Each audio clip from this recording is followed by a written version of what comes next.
L'action de Tesla est en feu ce matin. Des résultats financiers après marché. Tesla a dévoilé quand même des chiffres ordinaires, mais il y a quand même des commentaires intéressants de la part d'Elon Musk et c'est ce qui fait que le titre de Tesla ce matin bondit de plus de 14 165,41 en hausse de 20,73 au moment où je vous parle. Bien, pour Tesla, ça demeure quand même difficile. C'est une année de transition, je pense. Et là, je regarde pour le premier trimestre de 2024, janvier, février, mars. On regarde le chiffre d'affaires, 21,3 milliards, baisse de 9 sur le même trimestre en 2023. Et le bénéfice net a vraiment fondu, là, 1,3 milliard, en baisse de 55. Et si vous regardez les chiffres du trimestre avant celui du premier trimestre, le dernier trimestre de 2023, c'était quand même 25,2 milliards de revenus, puis quasiment 8 milliards de profit net. Donc, vous voyez, là, on est sous pression. Mais c'est intéressant ce que Tesla a dit. Il a dit finalement, on pensait retarder l'arrivée de nouveaux modèles moins dispendieux. On parle quand même d'un modèle autour de 25-30 000 $. Ça avait été évoqué à plusieurs reprises par Elon Musk et ça avait été comme un peu mis de côté en disant, ben, écoutez, là, on a le marché.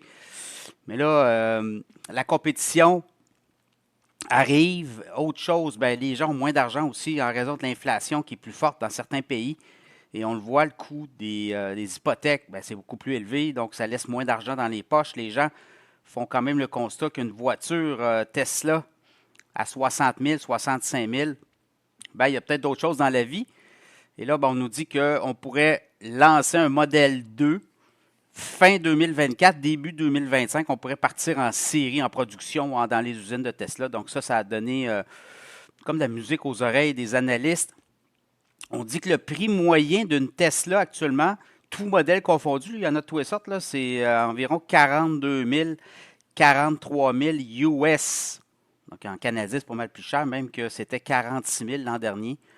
Mais les modèles de Tesla, les petits modèles, comme on dit, ben 55, 60 000, 42 000 US, c'est quoi? C'est 50, 55 000, ça, à peu près, là.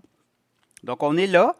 Et Tesla parle aussi de ses voitures robots taxi, éventuellement des espèces de voitures 100% autonomes. On va présenter ça le 8 août prochain. Donc, on parle beaucoup d'autonomie de voitures. On a les semis aussi, les camions semi-remorques qu'on va également lancer à bas coût, là, en tout cas, qu'on veut présenter éventuellement. Donc voilà, c'est un peu ça. Tesla se fait brasser quand même. Et là, on a annoncé des licenciements, autre chose. 14 000 postes qu'on va couper. On dit que cette mesure-là va coûter 350 millions de dollars en indemnité de départ. On a 140 000 employés. Quand même drôle. On annonce des compressions, puis on annonce qu'on va lancer des nouveaux modèles et qu'on va franchir le cap des 3 millions de voitures produites avec toutes ces nouvelles annonces-là, éventuellement, dans le temps. Donc, le chaud, le froid pour Tesla actuellement. Puis là, je regarde à la bourse, ben, le titre a bondi, évidemment. Est-ce que c'est soutenable? Tesla est en correction, clairement, là, depuis un an, même depuis le début de l'année. On a perdu 33 de valeur, un titre qui était à 248. Il y a quand même de la pression là, sur Tesla. Donc là, oui, il y a des belles annonces. Le titre remonte. Est-ce que ça va être passager? Ça sera surveillé.